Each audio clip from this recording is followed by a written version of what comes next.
We're so grateful to have him here in Philadelphia at the Unitarian Society of Germantown.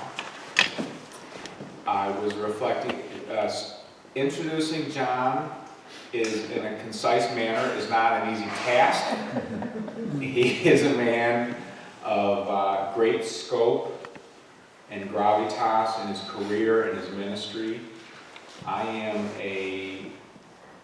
about to be 52-year-old lifetime Unitarian Universalist who entered seminary in '94.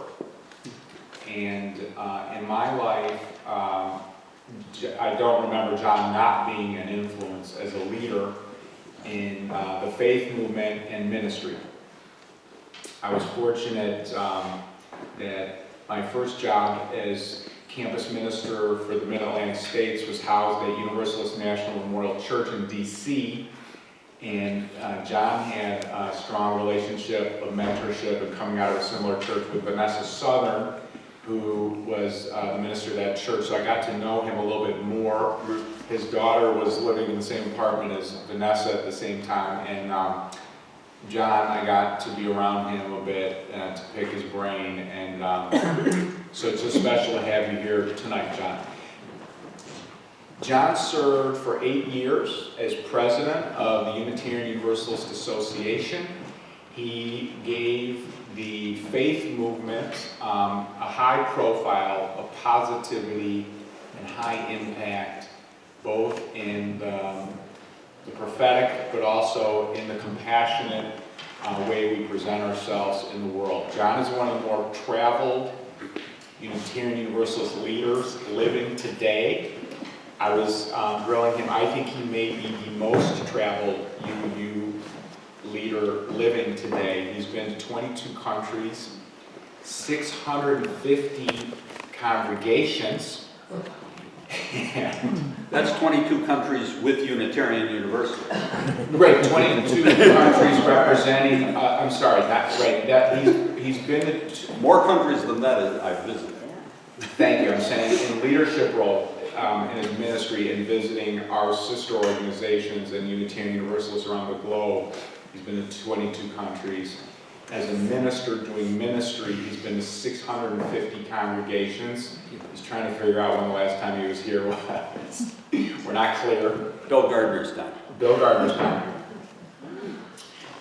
John's written 7 books. Or co-authored. He, in my opinion, is absolutely one of the top scholars and intellects in our movement living today.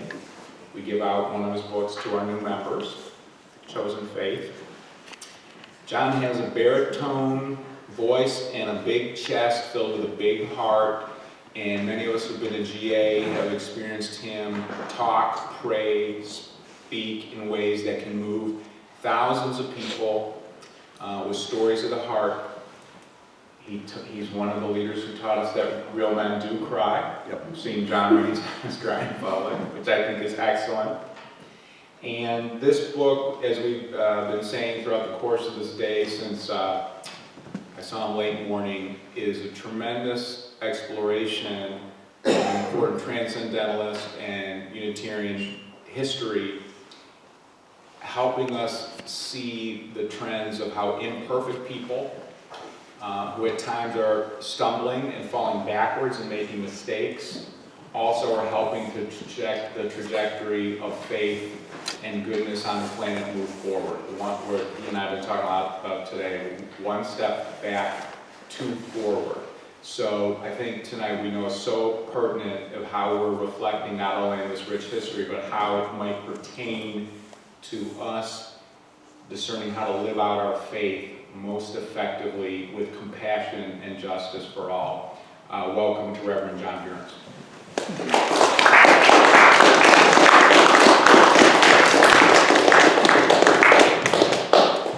I don't like to hide behind lecterns. Thank you for that, Ken. You can hold it a little You lower. remind me of the old saw that the introduction should be to the speaker the way the fan is to the fan dancer. It should be there, but not try to cover everything. I'm to reflect upon. In the course of speaking about this book, I've often begun with stories that are local and relevant. So much of the Transcendentalist movement is centered in the Northeast that, frankly, here in the Philadelphia area, it's a little bit more of a challenge. The minister of the first church here in Philadelphia, Furness, and was clearly a Transcendentalist, a friend of Emerson and Channing, and in fact, one of the most important addresses that William Ellery Channing ever gave as the spiritual leader of our faith was given in Philadelphia at First Church in 1841, or maybe it was early 1842, certainly in the winter. It's called The Church. And in it, Channing was really asserting a couple of very important principles. One was how important it is in an authentic church to allow spiritual leaders to exercise prophetic leadership, to have complete freedom of the pulpit. The other theme that Channing devoted the last 2 years of his life to was emancipation. That is, anti-slavery.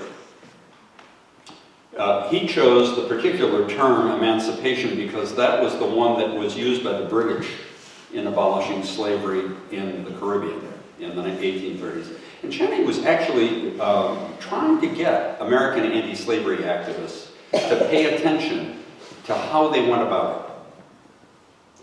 They didn't do it instantaneously. I think he perceived that to simply end slavery, and we saw this at the end of the Civil War, without providing a transition for people who had been enslaved into the competitive free labor market, was to invite human disaster. There's a book that records some things that weren't spoken about in the Boston area, but were very real. It's a book called Black Walden. And it's about what happened to the enslaved people of the wealthiest family near Concord, Massachusetts, when slavery was ended in Massachusetts, basically by judicial decision at the time of the American Revolution and the adoption of John Adams' Constitution for the Commonwealth. The Codman family had about a dozen house servants, and when their enslavement became illegal, they bade them farewell, put them out with no transitional support whatsoever. All 12 of them tried to find ways to sustain themselves. A few built cabins around Walden Pond. Thoreau knew about it. His cabin was based on one of these freedmen cabins. Not a single one of the 12, according to the study that was done in this book, Black Walden, survived to old age, escaped disease or malnutrition, or ever had a child. Freedom could have been just freedom to die. That's not freedom. Early in his ministry, Channing actually wrote a letter to Daniel Webster, who later proved to be more of a hindrance than a help in the anti-slavery cause. He's one of the authors of the Compromise of 1850 that included the despicable fugitive slave law. But earlier in his political career, he'd been a sometime attendant on Channing's preaching at the Federal Street Church in Boston. And Channing had dared to write him a letter suggesting that one of the things he should be advocating for in Washington was the allocation of some of the public lands in the West to help fund the transition that would be necessary to end the South's peculiar institution and enable formerly enslaved people to have lives of opportunity, promise, and dignity. History is full of what-ifs. You know, you wonder, what if they had actually done that? There were movements, you know, in the teens and 20s particularly, in the border states to end slavery voluntarily. It was not economically viable in the Chesapeake area anymore.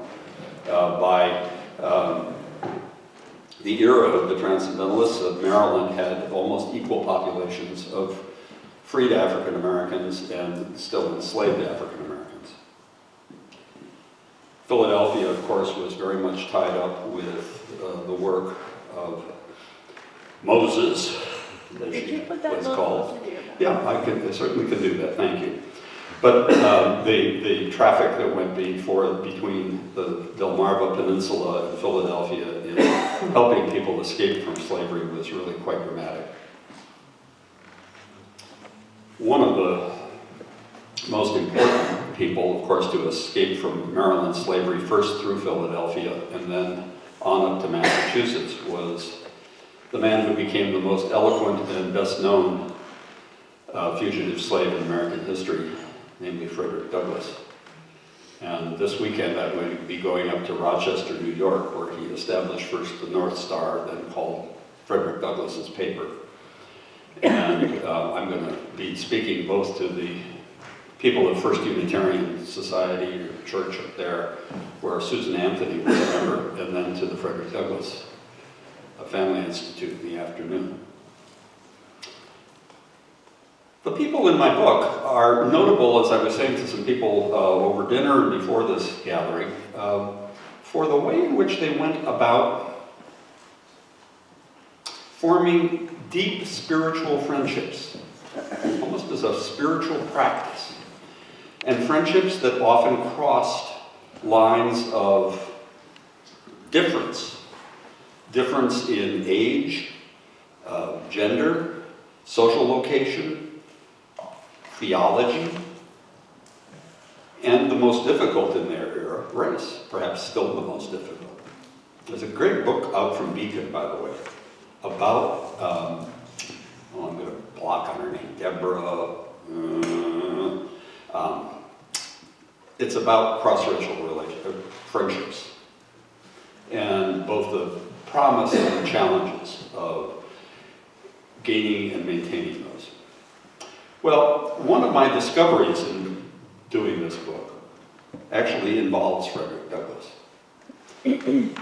I didn't know until I read Douglas Blight's big biography, which is, I think, just won the Pulitzer Prize in biography, that the very first dollar that Frederick Douglass earned as a free man came from a Unitarian minister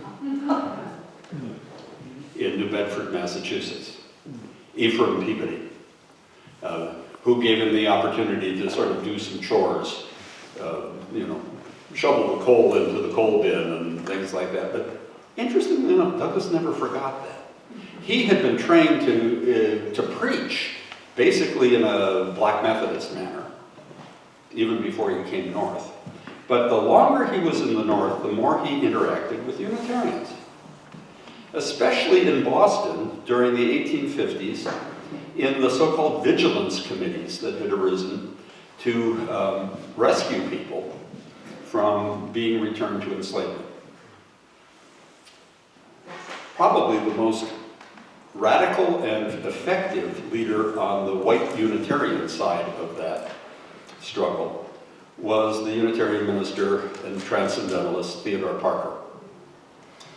And last January, I was in Florence, Italy, where Parker died.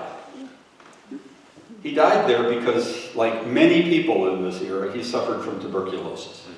And the only prescription that was available was get thee to a climate where it's more humid and warm. He went to the Caribbean and didn't get cured there, and I think he concluded that he might as well go see Greece and Rome if he was going to die. And he made it as far as Rome and down to Florence, where the disease overcame him in 1860. He was probably lucky to be out of the country because he had been among the Secret Six that raised the funds to back John Brown in his attempt to raise a slave insurrection in and around Harper's Ferry. And then the goal was to create a sort of underground mountain way, not railway, people going to the hills of Appalachia and then moving north through Pennsylvania on up to northern New York, where one of the Secret Six, Gerrit Smith, had established a sort of colony of free African Americans around New Elba, and where John Brown also had his family. Well, Frederick Douglass declined to participate in Brown's plan, I think quite prudently. I think he also had grave doubts that people on plantations in Virginia were going to rise up and follow a white guy.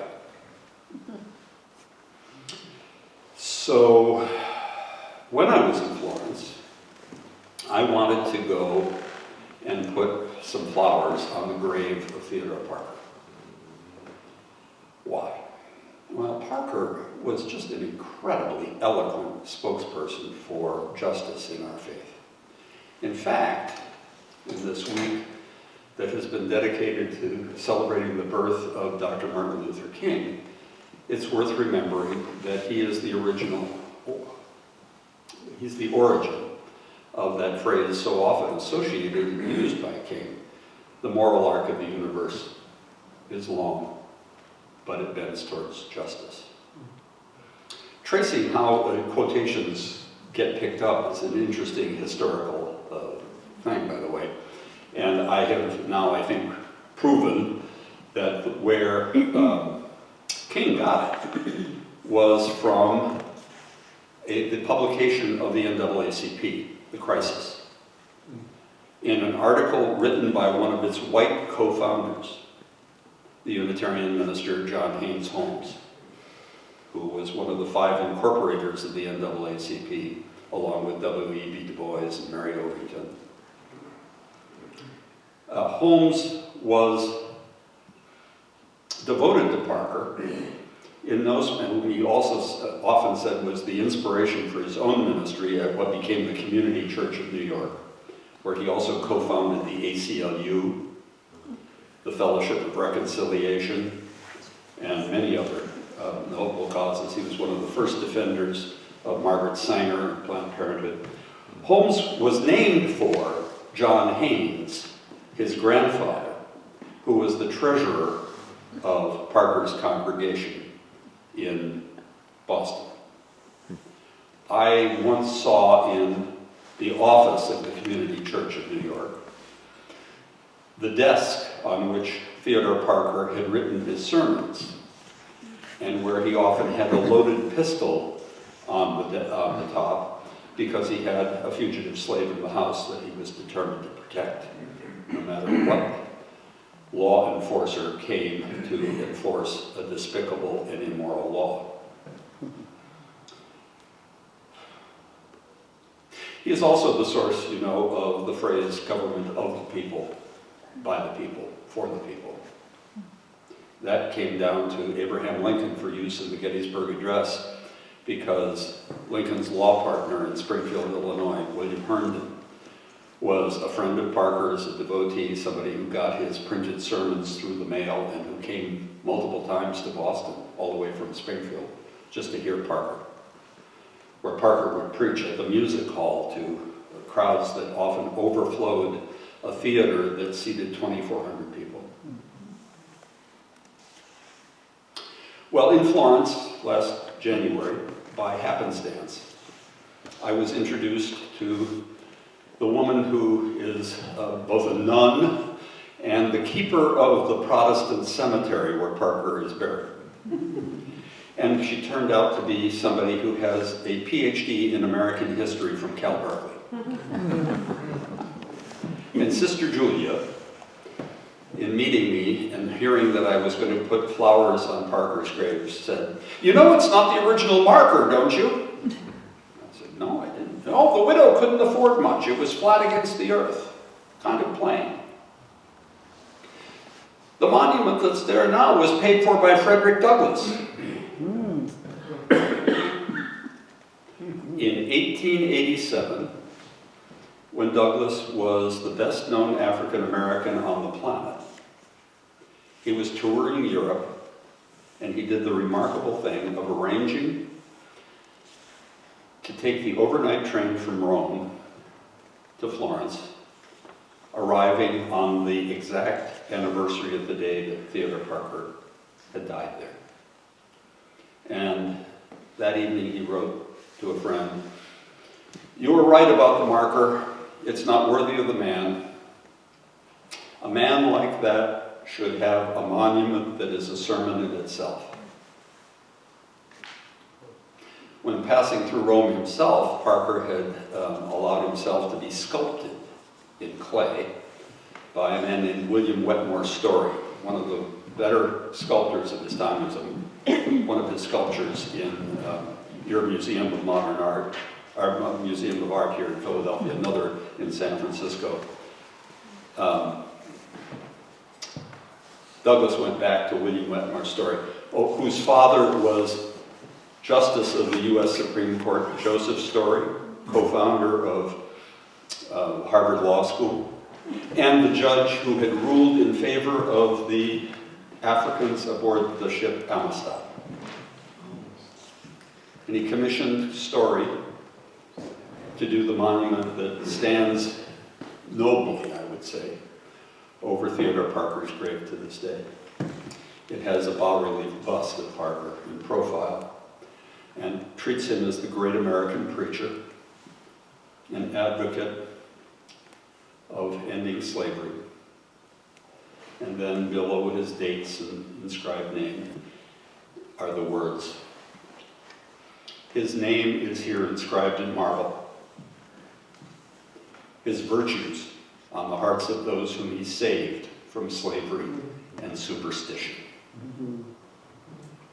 By the way, not only that inscription, but a number of other things which Blake does deal with in his biography, I think make a case that by the end of his life, Frederick Douglass himself was more of a transcendentalist than he was a preacher of the kind of black Methodism he had been raised in. His close companion in his later years was a woman from Germany who was a freethinker and a skeptic and influenced by the same German idealism that lay behind the Transcendentalist movement in the first place. People often ask me to define Transcendentalism, and all I can tell you is that they themselves resisted defining it. When Emerson himself gave a lecture in 1841 called The Transcendentalist, he offered the extremely inadequate and somewhat frustrating definition that Transcendentalism is idealism as it appears in 1841. He traced the idea all the way back to Plato. But the real source, philosophically, I think, is in the German, the most important influence on the German idealists generally, namely Immanuel Kant.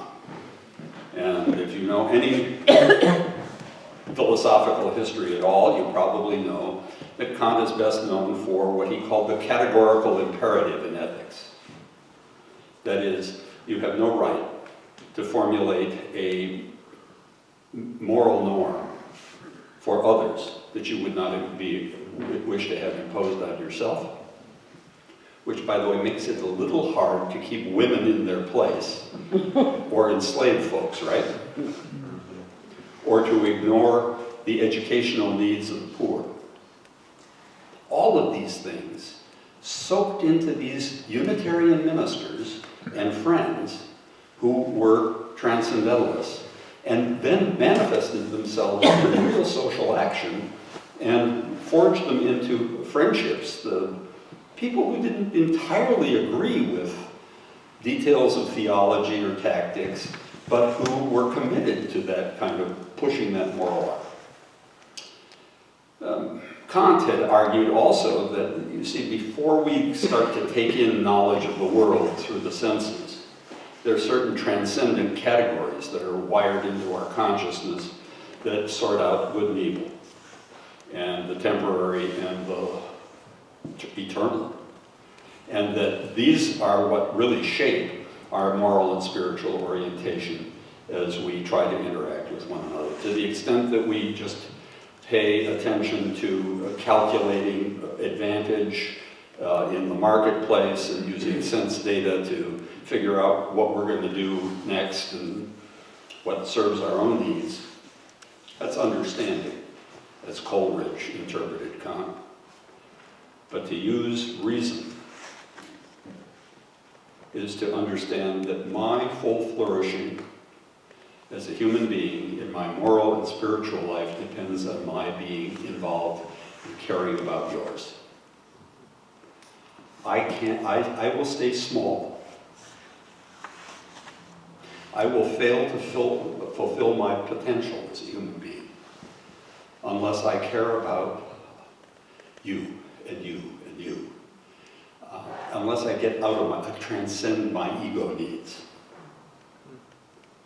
in order to make this the kind of world in which more and more people are treated not as objects of convenience,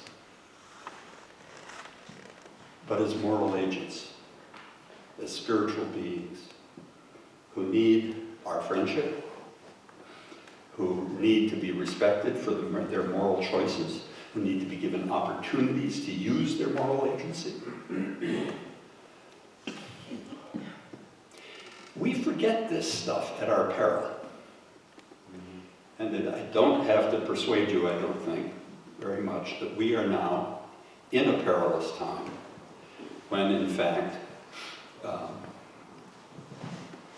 self-centeredness is in the saddle. And the idea of caring about the other is regarded as foolish and sentimental. You see it in too much of our commerce, and you certainly see it now even in our politics. I was reading a almost transcript of a conversation between the current incumbent of the Oval Office and the senior generals at the Pentagon who were trying to explain to him why we have treaties, why we have an international order that cares about people in developing countries. And the response was, but what are we going to get out of it in the way of money? God help us. Almost to a person, the Transcendentalists were grandchildren of people who'd been active in the American Revolution. Emerson's grandfather as the minister in Concord, Parker's grandfather as the leader of the Minutemen in Lexington, Margaret Fuller's grandfather as a minister who left the pulpit to enter politics, Thomas Wentworth Higginson, another radical Transcendentalist minister, had a grandfather who threw the tea in the harbor in Boston. But their intervening generation was a disappointment. After the American Revolution and after the second attempt to break away from Britain in the War of 1812, they wanted normalcy. They wanted commerce. They wanted just to settle down and make money. And by 1836, when the first Transcendentalists get together to protest the education they had received at Harvard, that's the first meeting. It's on the bicentennial of Harvard College. The president of the college had just gone on for 2.5 hours about what an illustrious history the college had achieved in bringing Latin and Greek to the Native Americans. And an educated clergy to the pulpit, etc. And 4 young Unitarian ministers, the oldest of them 35, repaired to a tavern in Cambridge, basically to call bullshit. And to say what we need to do for one another is have a study group that brings us in touch with the kind of thinking that is going to be necessary for a moral and spiritual renewal in our churches, in our schools, and in our culture. George Ripley, minister of a church in the Boston slums, was tremendously troubled by the fact that all around his church people were homeless, often drunk, women prostituting themselves, hungry. The inequality in society was growing by the day. Ralph Waldo Emerson had come back from a trip he took to Europe after the death of his young wife. Spent the summer writing a book called Nature, in which he began by saying, our age is retrospective, it writes histories and biographies. Why should we not have a direct experience of the divine ourselves and not just the history of theirs? George Putnam was the minister in Roxbury, now largely forgotten, and most importantly in this little quartet was a guy named Frederick Henry Hedge. Smart little whippersnapper. At the age of 12, he qualified for admission to Harvard. His father was the professor of philosophy, Levi Hedge. Father had the good sense to know that Frederick was not quite ready for college at 12. Although, by the way, in that era, it was not unusual for a boy to enter the college at 15 or 16 and to graduate by 20. Since the curriculum was almost all around Latin and Greek classics and basic natural science and a little math. Well, Hedge had gone to Germany to get ready to go to college. And he studied in 3 different gymnasia in Germany and became fluent in German and soaked up the influence of Kant and the early German idealists. He is one of the conduits that brought to these ministers the importance of getting a sort of non-materialistic philosophy behind spiritual and moral thinking. Another person who did it is the person whose death is depicted, I'm sorry to say, on the cover of my book. The book gets its title, Conflagration, from a couple of different sources. One is from a poem by Frederick Douglass, written in the period right before the outbreak of the Civil War, when he says that the spirit of the American Revolution has kind of gone to sleep, but it's going to be rekindled. It needs to be rekindled, and when it is, it's going to be with a bang that will bring about a second American Revolution that will wrap the South in wild conflagration. Prophetic about the Civil War and Fort Sumter. The other source is the sinking, the burning of the steamer Lexington on Long Island Sound 180 years ago this week. On the night of January the 13th, 1840, the Lexington left a pier on Lower Manhattan with about 100 passengers, headed for New England, and loaded with 150 bales of slaved pig cotton on the deck, some of them placed rather too close to the smokestack. It was a very cold night. Ice crystals were being formed by the waves. Everybody gathered inside where there was a supper for the passengers and crew. Nobody was watching when the bales of cotton burst into flame. They quickly burned through any possible access to the engine room so that the captain couldn't even tell the engineer to stop the ship. Paddle wheels kept going. And then burned through the steering cable that were ropes. I can't imagine what it was like on that ship, but in the prologue of my book, it's really a symbol of what was going on in America in 1840. The ship of state going full steam, nobody able to steer it, on fire, due to slave pig cotton. The person who died aboard that ship, who was best known, was a Unitarian minister, Charles Follin.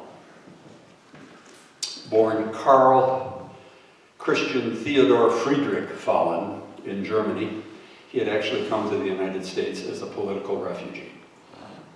Because in the reactionary period in Europe that followed the defeat of Napoleon, he had dared, as a young law professor, to rise up and suggest that under conditions of sufficient oppression, it was permissible for the people to rise up against tyrants.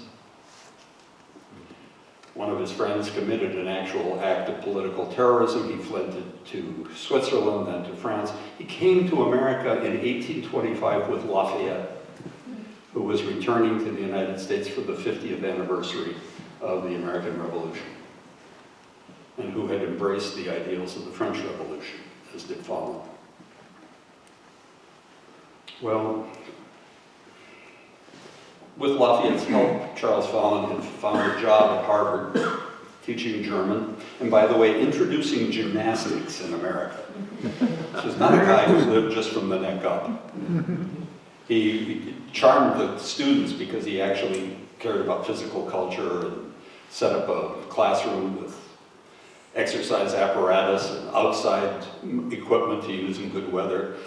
One of his favorite students was a young Unitarian minister named James Freeman Clarke, who is the thread figure through my whole book, because he was really the best person in that era, I think, at forming friendships that really mattered all across lines. But Follin's death is a good place to start the story of the Transcendentalists, because he's a forgotten figure in how this German idealism got to America, and because he precipitated a real crisis in the life of the leading figure in American Unitarianism at the time, William Ellery Channing, with whom I began. Came down here to Philadelphia to preach about the church and the importance of emancipation and freedom of the pulpit. Follin had been Channing's personal representative in anti-slavery circles.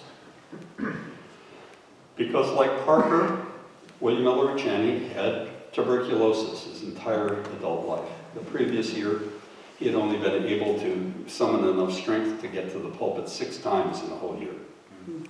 He had a young associate who filled in. Normally he was pretty restrained, almost stoic. But when he heard about Charles Follin's death, he just dissolved. The next day he was waited upon by another Unitarian minister who was very active with the Anti-Slavery Society, indeed employed by the society as an agent. Samuel Joseph May. May Memorial Church in Syracuse, New York is named for him because he was one of the most courageous Unitarian abolitionists of the period. Brother May said that he knew how close Channing had felt to Charles Follin and how difficult it might be for him to actually provide a memorial service for his friend and protege. So he had taken the liberty of asking the Anti-Slavery Society to sponsor the memorial service, and he had begun to draft a eulogy himself. But the proper place for the memorial service was certainly going to be in Channing's Federal Street Church, where Follin had been ordained to the Unitarian ministry. He'd lost his job at Harvard for being an abolitionist. And when he entered the Unitarian ministry, he went to New York to try out to be the Unitarian minister there. And although the congregation loved him, 3 wealthy people in the congregation who had a lot of influence and were trustees essentially blocked Follin's being called as the minister there. So he lost his job as a Unitarian minister. He was lecturing and going back up to Boston to become the pastor of a smaller Unitarian church in East Lexington, aboard the steamer Lexington, when he died. He had a wife, child.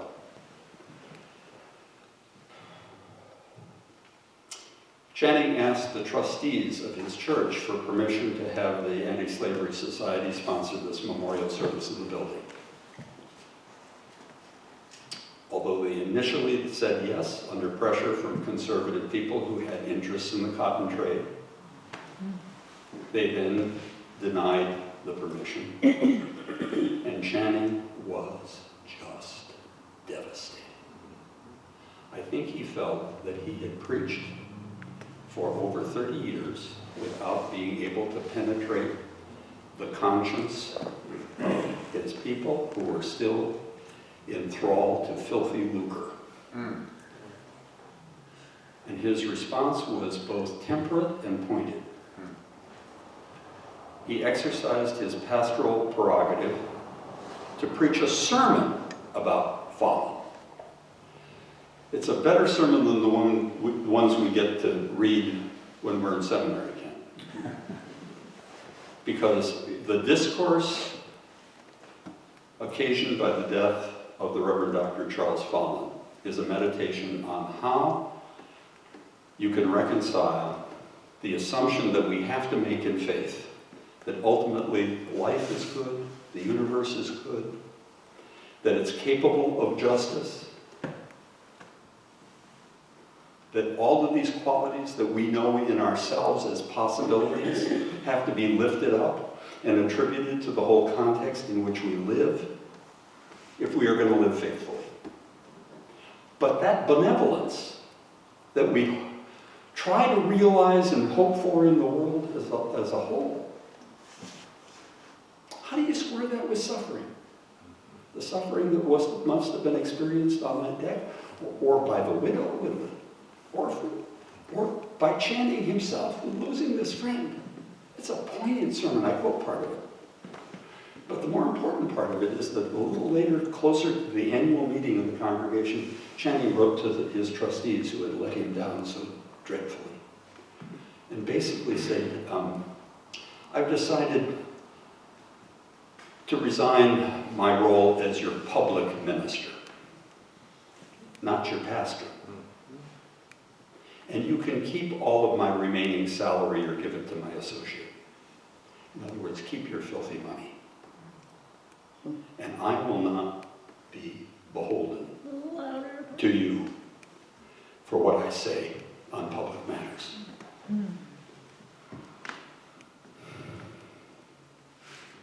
As I say, he then came down here to Philadelphia to talk about freedom of the pulpit. And his last major address was on August 1st, Emancipation Day, the anniversary of the British ending slavery in the Caribbean, a holiday then observed by African Americans up and down the Northeast.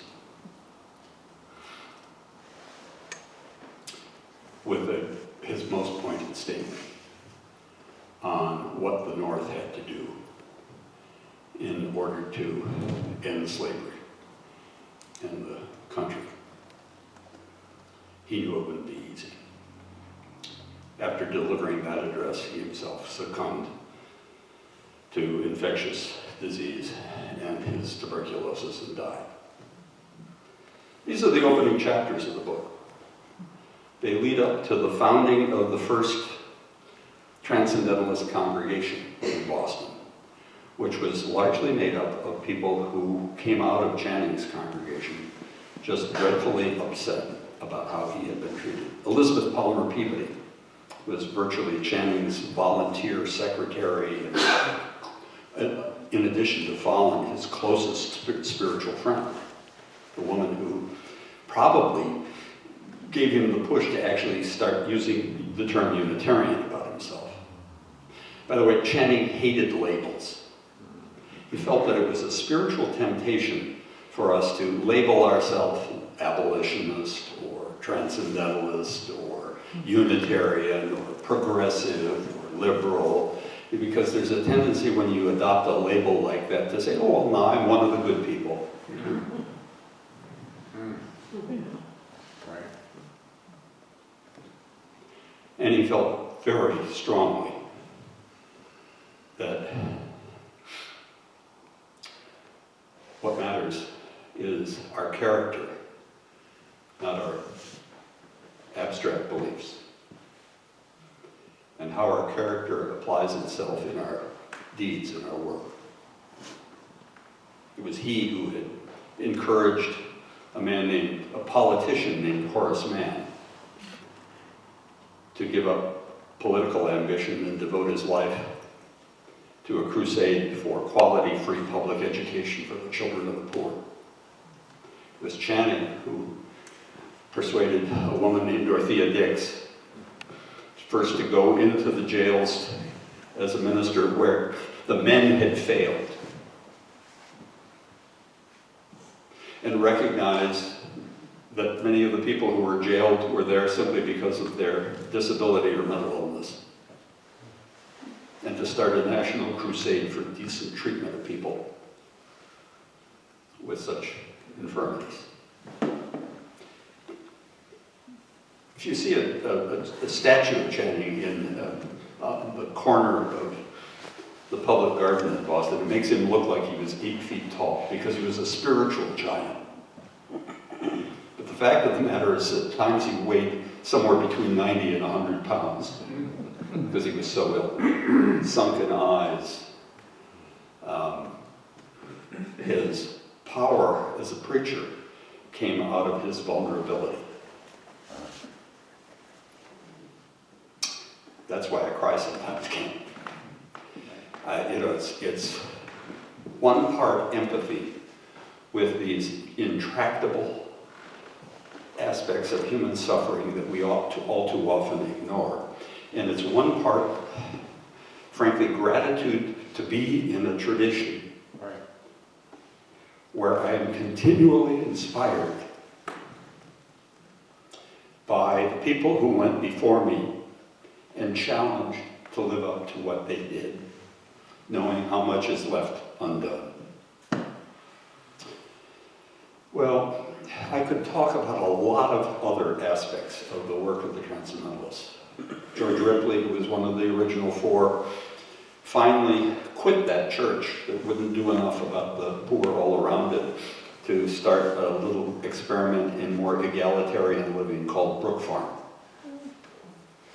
It, by the way, shouldn't be treated as some kind of foolish exercise. It actually accomplished more than you can imagine, especially for the women who lived there, because they actually found some egalitarian distribution of domestic duties, and there was real creativity, an agency finally possible. Margaret Fuller visited often, had her brother that schooled there, produced in John Dwight Sullivan, probably America's first great music critic. But the place burned, another conflagration. They were expanding and building a great new building that would house a couple of hundred people. And it was heavily mortgaged, and then there were no fire departments. This was another great danger in cities. Fires burned a lot of stuff. One of the reasons you can't find a lot of the sites in downtown Boston that were associated with the Transcendentalists is that, like Chicago, Boston went through a great fire, and those sites were swept away. So people think that it's all up in Concord, which was a more affluent community, and it's been able to preserve Emerson's house and the Alcott House and the graves on Author's Ridge and Walden Pond. It's lovely. It makes a good literary pilgrimage. It's not the center of Transcendentalism. And the Transcendentalists were anything but sort of Thoreauvian individualists who were tucked away in the woods. No, they were, for the most part, church people who wanted the church to be better and more than it was. They wanted a moral and spiritual revival in the community, and saw the church as critical to showing the way. Build community within in order to transform the community around. This was an old New England sense of mission of the parish church, where no town could exist without a parish church that was called to be concerned not just about the well-being or pastoral care of its members, but about the quality of community and justice in the town as a whole. That's our mission, right from our roots, which we forget at our peril, especially in times like these. So I could talk about, this in relation to economic inequality. I could talk about it in relation to women's rights. Earlier I was talking about how the women's movement in America split over race after the Civil War, and how the Elizabeth Cady Stanton, Susan Anthony wing wrote the Boston women out of the story. One of the people who wrote an early review of my book on Amazon said, "I've been studying the suffrage movement. The Transcendentalists didn't have anything to do with it." Yeah, that's because Stanton and Anthony wrote them out. Stanton went to Margaret Fuller's Conversations for Women that really launched the raising of consciousness of women in America to claim more opportunities for education, the professions. Margaret wrote Woman in the 19th Century, in which she answered the question, if you ask what professions do I think women should enter, I say, let them be sea captains. Maybe if she'd had a woman sea captain on the boat she took home from Italy, it wouldn't have foundered off Fire Island in the tragedy that drowned her and her baby and the baby's father. But her first boyfriend, she never married, James Freeman Clarke, Unitarian minister, guy who published her first essays, fellow that she encouraged to become a real leader. He gathered Emerson and Channing's nephew, and they salvaged her reputation in the memoir of Margaret Fuller, Ossory. Women wouldn't have respected Margaret if they thought she was an unmarried mother. Victorian norms. These people stuck with one another to death. Nothing moves me more than the friendship that Frederick Douglass felt toward Theodore Parker, that he would put up that monument 27 years after Parker died.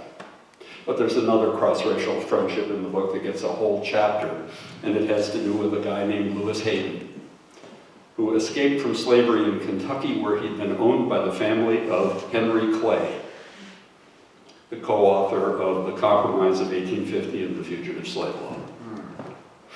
He gets to Boston, and John Andrew, a lawyer who is a member of Clarke's congregation, hears him tell his story of escape and how his wife and son were sent south into the cotton fields, sold away from him.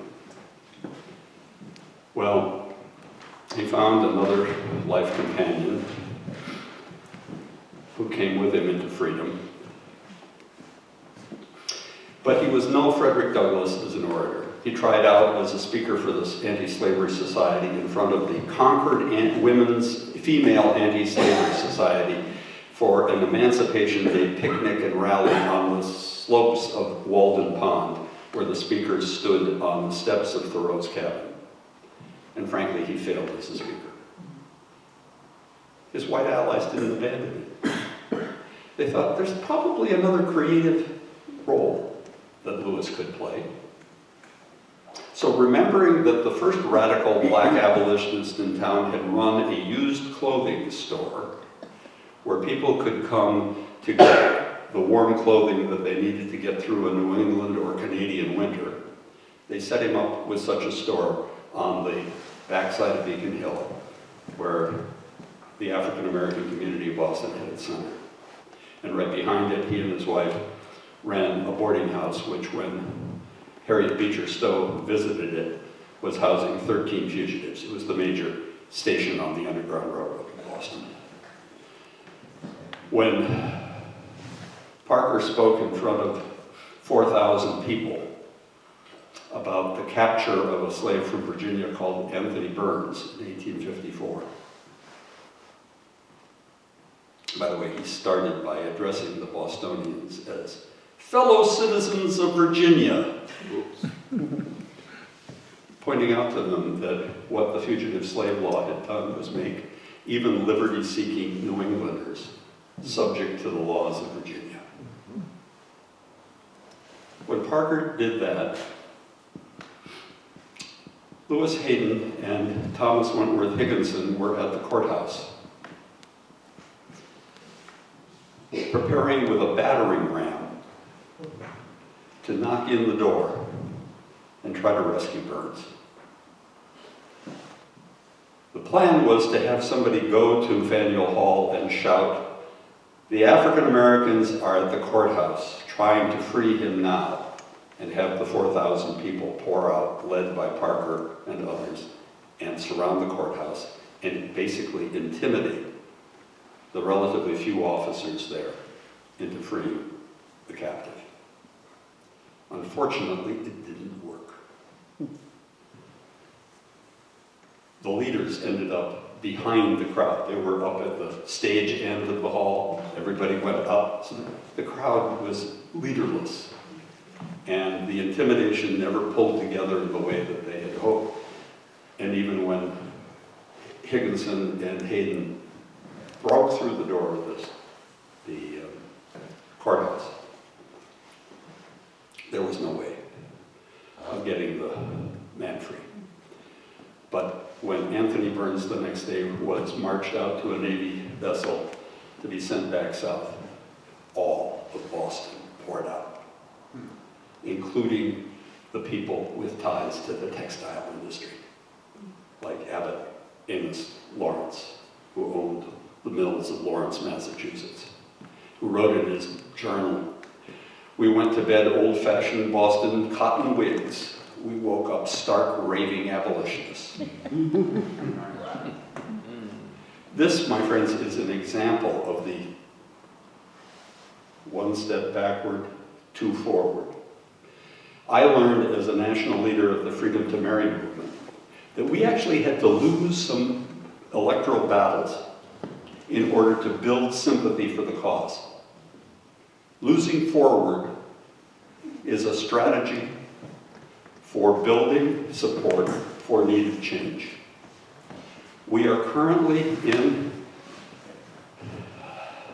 a political moment in this country where, God knows, democratic values, human rights, basic decency has been seemingly defeated.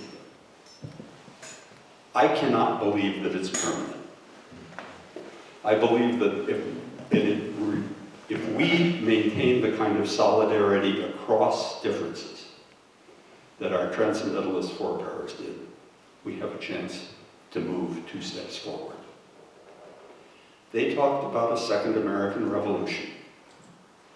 It remained incomplete at the end of the Civil War because of Reconstruction and persistent racism. What we are involved in today, I believe, is a kind of third American Revolution that includes concern for the conflagration of the planet, the denial of all of those difficulties. But I refuse, as a person of faith, to give up on the persistent example of these people who came before us and who are our forebears. So with that, I simply leave you with the suggestion that this period of history has never been more relevant, that we need the example of these remarkable forebears in our tradition, and that we need to emulate their practices of deep reflection, they kept journals, deep spiritual friendship, and transcending our comfort with people who are just like us by being in consistent solidarity with those who are most affected by the injustices that persist in our country. Thank you for your attention.